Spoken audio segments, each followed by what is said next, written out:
ছবিটা দেখলাম শাকিব খানের, ভীষণ ভালো লেগেছে। আমাদের দেশে আসলে মুভির ক্ষেত্রে মেকিং এর ক্ষেত্রে অনেক বেশি ডেভেলপমেন্ট হয়েছে, যেটা এই ছবিটা দেখে বুঝলাম।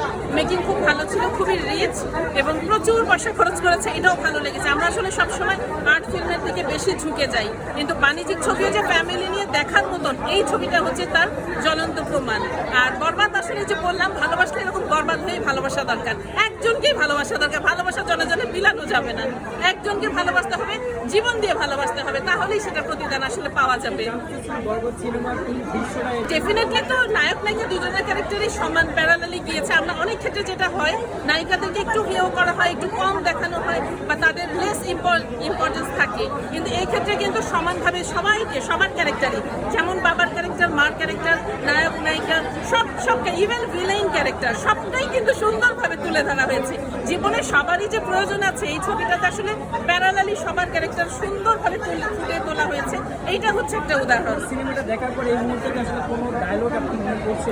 আমার বারবার জিল্লুর কথা মনে হচ্ছে। আমি জিল্লুকে পুরো ছবিতে ভীষণ মিস করেছি।